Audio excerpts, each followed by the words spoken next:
paldies par pieteikumu. Labdien, godātie kolēģi, dāmas un kungi. Ļoti atvainojos, ka nevarēju būt šorīt no rīta un klausīties kolēģu ziņojumus. Tad mēģināšu tās palaist savu prezentāciju.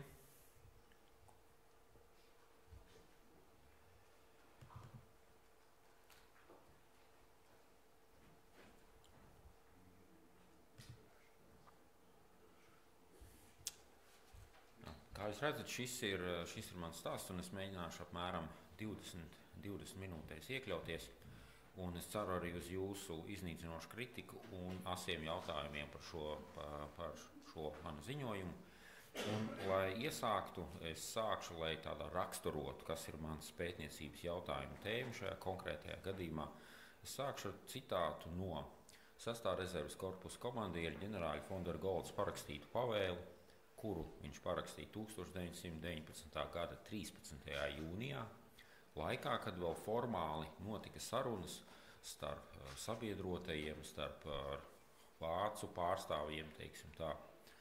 Un, kā mēs zinām, šīs sarunas pēc tam vēlāk noslēdzās nesekmīgi, bet šajā pavēlē ir, kā jau tas ierasts, pie pavēlēm ir atsevišķs punkts par gaidāmo pretinieku. Un ko tad uzskatīja par pretinieku 13.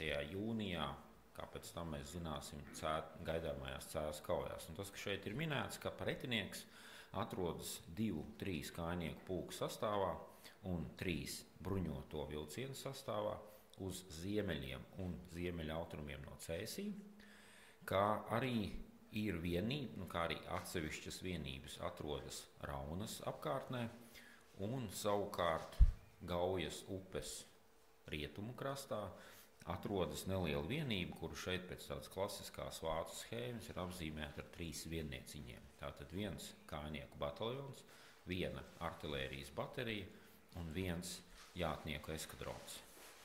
Es šeit nepieskaršos plaši Cēsu kauju norisē, bet, kā jūs zināt, tas bija tas sektors, kur pēc tam uzbruka tā saucamā Evalda von Kleista komandētā kaujas grupa, kura cieta smagu sakāvi. Un viens no šīs smagās sakāves iemesliem, kas ietekmēja kopējo Cēsu kauju iznākums, bija tas, ka uzbrukot viņi patiešām domāja, ka viņi uzbruk pret 1 bataljonu, 1 bateriju un 1 kavalērijas eskadronu. Un mans tas jautājums bija, no kurienes viņam šī informācija radās, kāpēc šāda, ja mēs to varētu saukt, rupja izlūkošanas darba kļūda bija notikusi. Kas bija pārtrūcis, vai viņi bija saņēmuši nepareizi informāciju, nebija nostrādājuši, kāds viņiem bija sniedzis speciāli nepatiesa informācija. Ja, lai tī raksturot, ka 1919. gada 20. jūnijā Kleista kaujas grupas vadošie elementi sastapa latvieti, kura vārds šeit ir redzams uz ekrāna, krievu valodā, tad šis latvietis saņēma caurlaidi no Igaunijas armijas 6. kājnieku pulka 15. rotas. Šī caurlaide tika nosūtīta tālāk jau Kleista grupas štāba rīcībā, un kļūst skaidrs, ka mēs nevaram runāt, tā pārfrāzējot, mēs nevaram runāt par 1 kājnieku bataljonu. Šeit ir kājnieku pulks, kura sastāvā ir vismaz 15 rotas, un kaut kas nav kārtībā. Tā, lai iezīmētu, es mēģināšu saprast, kas nav kārtībā. Un, lai šo saprastu, es mēģināšu atbildēt tā secīgi. Pirmkārt, es mēģināšu raksturot, kāda vispār bija izlūkošanas struktūra, kas veica izlūkošanas 6. rezerves korpusa sastāvā. Tad, cik tas 20 minūtēs ir iespējams raksturot, kurš šo darbu īstenoja, kā mēs varam vērtēt viņu darbu. Tas bija precīzs, viņš bija profesionāls, vai kādas rakstura lielumus mēs varētu veikt. Un kopumā, ja mēs uz šo skatāmies, tad viennozīmīgi var atzīt, ka kopš brīža, kad 6. rezerves korpus ieradās Liepājā un pats von der Goltz ieradās Liepājā un de facto pārņēma pretlielniecisko spēku vadību, tad mērķtiecīgi tika izveidota karaspēku vienību izlūkošanas sistēma, kas bija ļoti efektīva. Gan no iesaistīto personu skatu punktu, gan arī, ja mēs tā varētu teikt, no produktiem, kurus viņi ražoja. Un, lai tīri raksturotu, var analizēt 1919. gada 10. februāra Landesvēra pavēli par izlūkošanas organizāciju, kurā uz pusotru lapu ir aprakstīts, kas būtu jāveic, lai izlūkošanas darbs būtu efektīvs. Un tiek ieviesti vairāk termini, piemēram, kā izlūkošanas virsnieks, jeb informācijas virsnieks, Nachrichtens oficīra, kurš tas ir amats, kurš atrastos Landesvēra štāba līmenī, tātad brigādes līmeņa štābā. Šādi paši virsnieki atrastos arī 6. rezerves korpusa štāba līmenī, un viņu darbs būtu par visu pieejamo informāciju analizēt, apkopot un pēc iespējas ātrāk nosūtīt tiem lēmumu pieņēmējiem, kur šī informācija būs vajadzīga. Kas ir ļoti netipiski un savā ziņā laiku apsteidzoši, ir šajā pavēlē tiek minēts, ka izlūkošanas virsnieks būs arī bataljona štāba līmenī. Viņam tiek ievies līdz tam Vācijas bruņotajā terminoloģijā, bruņoto spēku terminoloģijā nezināms tāds nosaukums Kundschafter, un Kundschafter uzdevums būtu šo pašu darbu veikt štāba līmenī.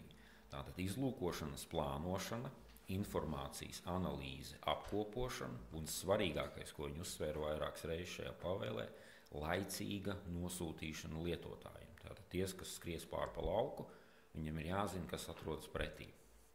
Un šī struktūra bija ieviesta arī sākotnēji atsevišķā latviešu bataljonā, tikai nosaukumu, protams, viņi nelietoja Kundschafter nosaukumu, bet bija arī izlūkošanas virsnieks, vairākas personas tur mainījās, un varbūt šī darba efektivitāte, ir tāda grūta novērtējuma, vienkārši to apstākļu dēļ, ka atsevišķais latviešu bataljons varbūt nebija iesaistīts apstākļu sakritības dēļ kara darbībā, kur tas bija ļoti nepieciešams.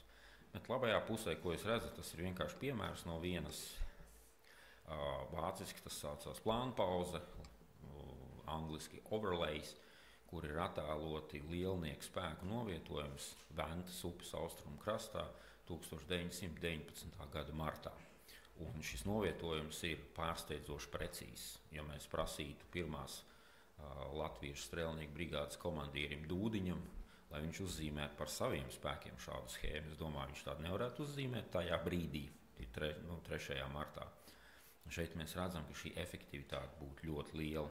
Un īsumā raksturot, kas tad bija šie virsnieki, tad, piemēram, Landesvēra sastāvā tas ilgu brīdi bija Mantēfels, Hansa Mantēfela brālis, kurš krita Rīgas kauja laikā, un tas pats Mantēfels, kurš pēc tam pārņēma triecienu brigādes komandēšanu un kurš arī ieradās Cēsu ielās un kurš pēc tam pieņēma Voldemāra Ozola ultimātu Cēsis arī atstāt. Tātad viņš bija strādājis februāru, martu, aprīli, maiju.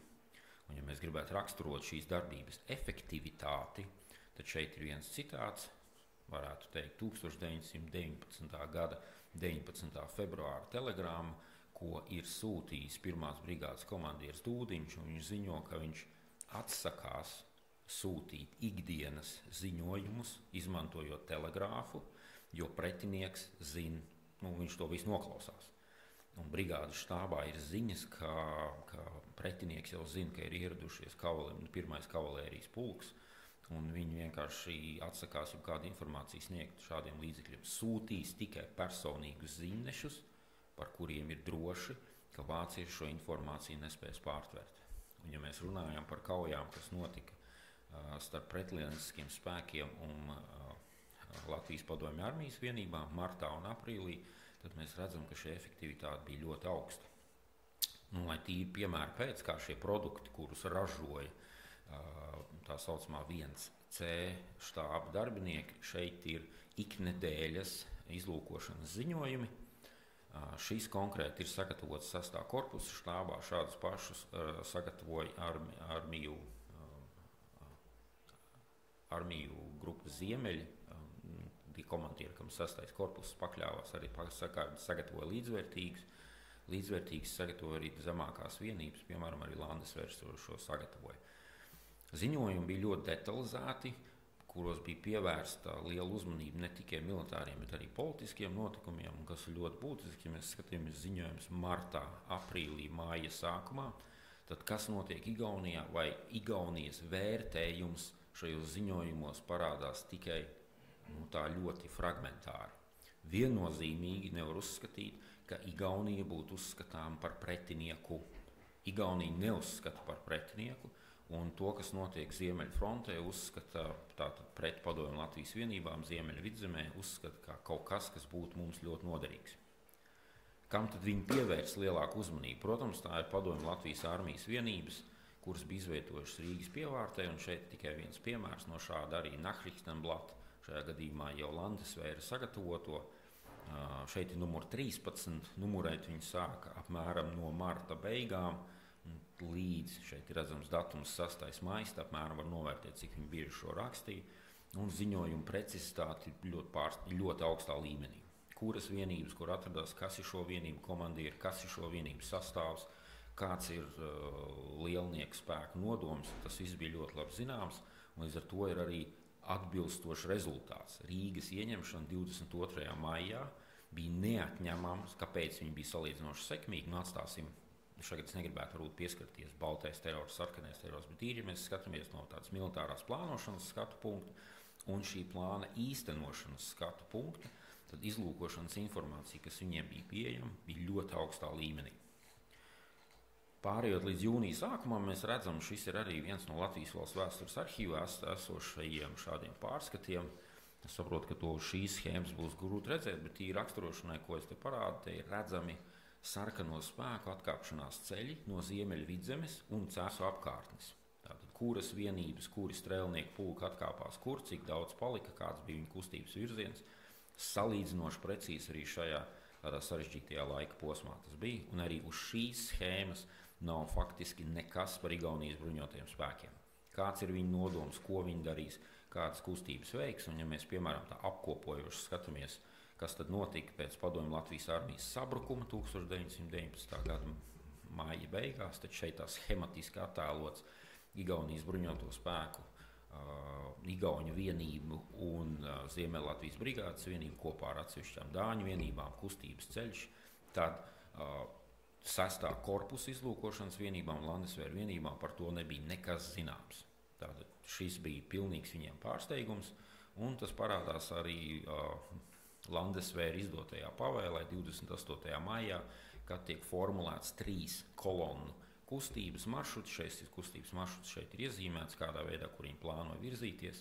Tad šīs plānošanas procesā viņi pieņēma, ka Igauni šeit vispār nebūs.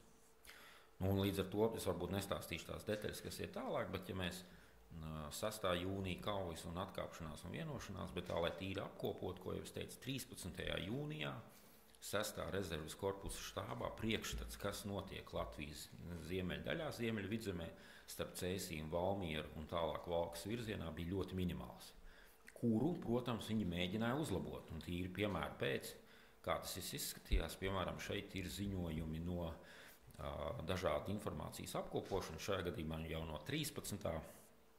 Šeit ir no 13. jūnija, kur tiek aprakstīts 20 igauņu kavalēristi devoši vienā virzienā. Šajā gadījumā informācijas avots ir norādīts kā rykvanderer, tātad cilvēks, kurš atgriežās pāri frontes līnijai, viņš nav ne gūsteknis, viņš nav ne aģents, vienkārši šādā veidā tiek nopratināts. Tīri raksturošanai arī šeit apakšējā pusē ir ziņojums, kurā jau tiek minēts Mičmans Gelbe, kurš veido Latviešu brīvprātīgo vienību. Tiek veidotas arī mobilizācija, kas notiek Limbažu virzienā, tātad kaut kāda šī informācija pienāca. Līdz 20. jūnijam, saprotu, ka šī schēma varbūt šajā tālā nav labi redzama, bet šeit varbūt raksturoši, tātad šis jau ir Landesvēra komandiera pavēle 20. jūnija vakars, kurā tiek raksturota, saplānota darbība 21. jūnijā, kurā tātad viņiem būs jāuzbruk un kauja gaita. Mēs ļoti labi zinām, tās detaļās es negribētu ieiet, bet šī pavēles pielikumā šeit ir attēlots pretinieku spēku izvietojums ap Cēsīm. Mēs redzam kaujas līniju, kāda pēc Landesvēra štāba prāt bija izveidojusies. Protams, šeit var runāt par to, ka pie Inčukalna jau Eivalda von Kleista komandētā kaujas grupa jau ir pārcēlusies, bet pavēles kontekstā mēs šeit redzam. Un svarīgākais, ko es šeit gribētu norādīt, tad kreisajā schēmas pusē vēl aizvien igauņu vienības, kas atrodas Limbažu apkārtnē, igauņu vienības, kas atrodas Gaujas upes labajā krastā, nav norādītas vispār. Fragmentāri parādās, ka ir igauņu 3. kājnieku pulks, kurš atrodas uz ziemeļiem no Cēsīm, bet kas notiek Gaujas upes labajā krastā, komandieriem faktiski visos līmeņos pilnīgi nekādā veidā nav zināms. Līdz ar to, kad 20. jūnijā viņi jau plāno šo uzbrukumu, Kleista kaujas grupas uzbrukums, kurš bija speciāli paredzēts un pēc plāna bija paredzēts, ka tieši Kleista kaujas grupa būs tā, kas noteiks uzbrukuma sākumu jau Landesvēru uzbrukuma sektorā. Viņiem bija jāsasniedz rajons Lenču apkārtnē, kuru viņi tā arī nekad nesasniedz, jo tika pamatīgi sakauti. Tad, protams, ja mēs skatāmies uz 3. Igaunijas divīzijas vienības sastāvu, tad no šī sastāva, kas redzams varbūt šajā schēmā, tad Landesvēru vienības spēja identificēt tikai apmēram 30, varbūt 50%, ņemot vērā, kā no tā skatāmies. Līdz ar to arī likumsakarīgs ir kaujas iznākums, kuras varbūt detaļās es vēlreiz neiešu tik specifiski iekšā.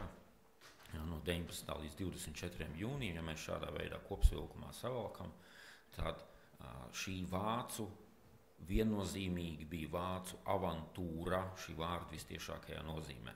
Ar avantūru es domāju militāru operāciju, kuru nekādā veidā negatavoja, viņas gaitu neplānoja, un plānošanas sastāvdaļa, neatņemama plānošanas sastāvdaļa, ir arī izlūkošanas plānošana. Mēs gribam kaut ko zināt par pretinieku, tātad mēs plānojam tās darbības, lai iegūtu informāciju, šo informāciju analizētu un šo informāciju nodot tālāk pavēles izpildītājiem. Tā kā mēs to redzējām, ko 6. korpusa vienības darīja 1919. gada februārī, martā, aprīlī un maijā, neko tādu viņas nevarēja darīt 1919. gada jūnijā. Un tādā kopsavilkumā sākšu uzreiz, kas redzams labajā pusē, tātad tas 24. jūnija ziņojums, kurā ir norādīts, ka Landesvēru vienības saņēma gūstā Igauņu karaspēku vienības telefonistu, un kā mēs zinām, telefonists ir tas, kurš zina pilnīgi visu, nevis komandieris, bet tieši telefonists visu zina. Šis telefonists, tas ir tikai kopsavilkums, viņa nopratināšanas tāds protokols ir apmēram uz 2 lapām, kur ļoti detalizēti tiek pastāstīts, kuras divīzijas, kur atrodas, kādi pulki, kādā sastāvā, kur viņi ir, kur viņi kustēsies un ko viņi darīs. Labajā pusē tikai tas kopsavilkums, tātad jau pa sektoriem, kas atrodas Raunas apkārtnē, kas atradās pie Cēsiem, kas atradās tur. Tātad eventuāli beigās šo informāciju 6. rezerves korpus iegūja. Paldies Dievam, viņš to iegūja pa vēlu, līdz ar to kaujas iznākums jau bija nolemts un var tikai pieņemt, kā izskatītos, ja šo kauju viņi iesāktu jau ar šādu informāciju. Un tas, ko es gribētu norādīt pie tādiem secinājumiem, tas, ka šīs 6. rezerves korpusa sastāvā izveidotas izlūkošanas struktūras veica savu darbu ļoti kvalitatīvi. Teiksim, tā plānošanas, izlūkošanas produkti, kas viņiem bija jāsagūda, informācija, kas tika piegādāta.